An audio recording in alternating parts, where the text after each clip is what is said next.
ભારત રત્ન પૂર્વ પ્રધાનમંત્રી અટલ બિહારી વાજપેયીના જન્મદિવસ નિમિત્તે અટલ સ્ફૂર્તિ વર્ષ અંતર્ગત Ankleshwar GIDC notified area Bhajap દ્વારા અંકલેશ્વરની જયાબેન મોદી હોસ્પિટલ ખાતે દર્દીઓને પૌષ્ટિક અનાજની કીટ અને ફ્રૂટ વિતરણનો કાર્યક્રમ કરવામાં આવ્યો હતો। આ કાર્યક્રમમાં રાજ્ય સરકારના જળ સંસાધન અને પાણી પુરવઠા મંત્રી ઈશ્વરસિંહ પટેલ વિશેષ ઉપસ્થિત રહ્યા હતા અને જયાબેન મોદી હોસ્પિટલમાં અંદાજિત 130 જેટલા દર્દીઓને પૌષ્ટિક અનાજની કીટ અને ફ્રૂટ વિતરણ કરવામાં આવ્યું હતું। આ કાર્યક્રમમાં નોટિફાઈડ એરિયા ભાજપના પ્રમુખ જય તરૈયા, અલ્પેશ પટેલ સહિત હોદ્દેદારો અને આગેવાનો ઉપસ્થિત રહ્યા હતા। 25 ડિસેમ્બર એ આપણા દેશના પૂર્વ વડાપ્રધાન અને ભારત રત્ન એવા સદૈવ શ્રી અટલ બિહારી વાજપેયીના જન્મદિવસ નિમિત્તે આજે અહીંયા શ્રીમતી જયાબેન મોદી હોસ્પિટલની અંદર ફ્રૂટ વિતરણના કાર્યક્રમ રાખવામાં આવ્યો હતો। જે રીતે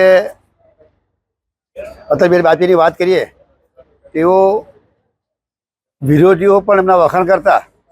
જ્યારે સૌપ્રથમ સંસદની અંદર જ્યારે એમણે જીતીને ગયા એ વખતે દેશના સૌપ્રથમ વડાપ્રધાન જવાહરલાલ નહેરુ હતા।